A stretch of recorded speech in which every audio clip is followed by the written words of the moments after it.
इस वक्त हम जो है वो हरम शरीफ के अंदर मस्जिद के अंदर हैं और बहुत ही खूबसूरत जगह है। आप देख सकते हैं हाजी हजरात जो हैं वो भी जा रहे हैं। माशाल्लाह यहाँ अंदर इतनी ठंड है और साथ साथ इतना सुकून है कि आपको बता नहीं सकता। ये देख सकते हैं आपके माशाल्लाह क्या खूबसूरत मनाजिर हैं। अभी हम बाहर की तरफ जा रहे हैं चूँकि इफ्तारी का वक्त करीब है।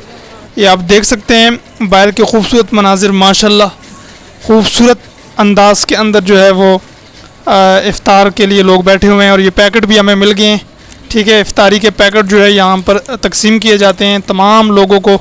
ये आप मनाजिर देख सकते हैं माशाल्लाह। अल्लाह ताला आपको भी रमज़ान में यहाँ पर इफ्तारी और रोज़े रखने की तौफ़ीक अता फ़रमाएँ, नसीब फ़रमाएँ। ये बड़ी सआदत की बात है। आपको आज जो है वो अज़ान सुनाते हैं, अज़ान सुने, दिल को सुकून पहुँचेगा। वीडियो को लाइक शेयर, चैनल लाज़िमन सब्सक्राइब कीजिएगा। अल्लाहु अकबर,